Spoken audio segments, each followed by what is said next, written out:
Donald Trump's changing statements on Iran have sparked a major debate, and JamesOBrien is breaking down why those contradictions matter. Before we dive into the full story, comment where you're watching from, and don't forget to like and subscribe so you don't miss the next one. Watch as O'Brien challenges the consistency of Trump's claims and asks a bigger question about facts, accountability, and leadership. Let's get into it. The situation doesn't become less important or less urgent just because you've talked about it 100 times, but it becomes less, interesting? Talkable? What word would you use? I don't know. And then, of course, you've got the added dimension of Trump just making a mockery of observable reality. So normally you could at least report upon the facts, but if the President of the United States of America treats facts like dogs treat lampposts, then you can't even do that, really, because as we've observed a million times on this programme, you have to report what he says. You have to report what somebody occupying the office of the President of the United States of America says. And we are still not in a place where most people are comfortable adding to the report of what he said. By the way, he's almost always lying. And when he's not lying, he's acting out of epic self-interest, and he's often doing both. We haven't done it. We have not recalibrated international conversations to accommodate the scale of Donald Trump's moral depravity. We can't. I say we can't. I don't know if you can keep access to him while reporting accurately on what and who he is. So it's not funny anymore. I mean, it wasn't hilarious when we first started doing it, but do you remember when we brought Craig David into the conversation? Seems a little odd if you don't know why, but on a Monday, Donald Trump would tell you that he was about to bomb Iran into the Stone Age. On a Tuesday, he'd tell you that Iran was so frightened they were about to sign the mother of all ceasefires. Note to you, brackets, it could not by definition be as effective as the deal that was signed by Barack Obama, which Donald Trump tore up in his first administration. But, pesky facts, eh? So on a Monday, he's threatening to bomb Iran into the Stone Age. On a Tuesday, they're about to sign a ceasefire because he's such an epic diplomat and negotiator that he's pulling off the mother of all deals. On a Wednesday, they launch an attack anyway and completely obliterate the Iranian military. So the Iranian military by Wednesday has been completely destroyed. We don't need to worry about it anymore. On Thursday, the threat that's posed by the completely obliterated Iranian military is so acute that he's gone back to threatening to bomb them into oblivion. And then on a Friday, he's telling us again that Iran is about to sign a ceasefire and it will be the best deal ever and it's the best thing you've ever seen.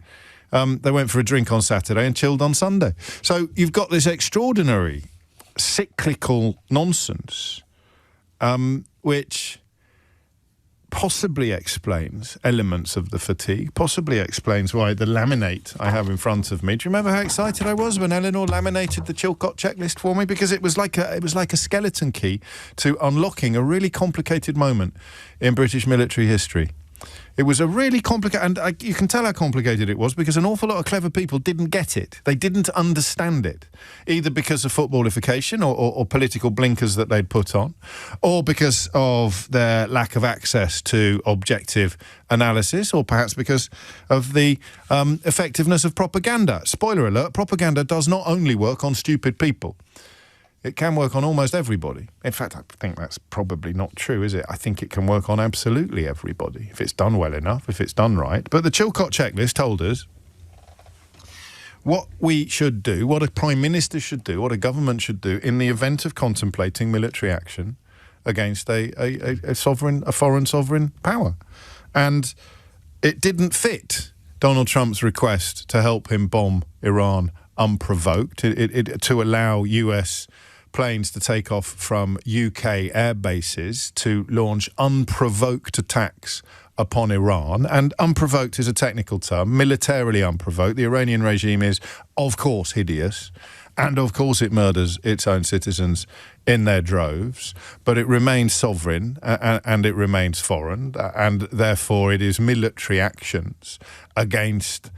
Well, I don't want to preempt the second bit of this picture, but it was an unprovoked attack against Iran that it appears Donald Trump was bounced into by Benjamin Netanyahu with no thought to the consequences or no understanding of the role that the Strait of Hormuz has played in Iranian geopolitics for generations, if not forever, actually, since boats were invented. Not that Iran would have been the name of the nation that occupied that particular part of the globe when boats were invented.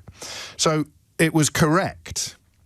Run you through those 10 things. Number one, vision. Why do we care? What does this mean for British interests? What are the risks of acting or doing nothing, including in the longer term? What is different now? Number two, analysis. What is happening now? What are you learning about events on the ground? Have assumptions been exposed to analytical tools or external challenge? Number three, scenarios. What might happen next? Look at options, scenarios, consequences, ask what could flow from these, and then what should we do? Design your options collaboratively, built them on challenge. Have you presented ministers with clear information on risks, opportunities and costs? Then you've got the legal implications. Now, this is not a straitjacket.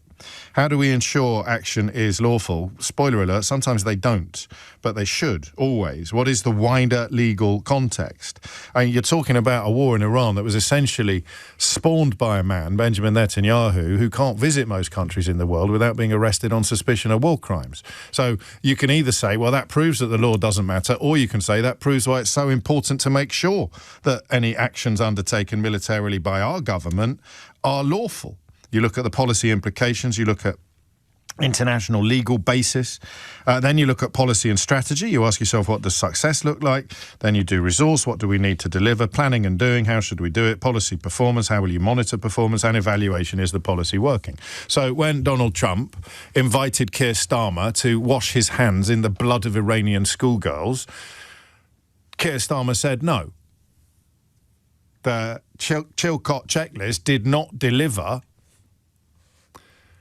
a rationale or a justification for allowing US bombers to bomb Iran unprovoked. JamesOBrien's biggest strength is his ability to take complicated political arguments and break them down into something ordinary viewers can understand. And that's exactly what made this moment stand out. His criticism wasn't just about one statement or one interview. It was about a much bigger issue: trust, consistency, and whether leaders should be held accountable when their words keep changing. The phrase that really captured the attention of many viewers was O'Brien's comparison that Trump treats facts like dogs treat lampposts. His point was that facts should be the foundation of political discussions, especially when dealing with serious issues like war and international relations. For supporters, they may see Trump's communication style as direct and unconventional. But for critics like O'Brien, the concern is that constantly changing messages make it harder for the public to know what information they can rely on. And that's why this debate continues to create such strong reactions. Do you think JamesOBrien made a fair criticism, or was he being too harsh? Let me know your thoughts in the comments. If you enjoyed this breakdown, hit the like button, subscribe, and I'll see you in the next one.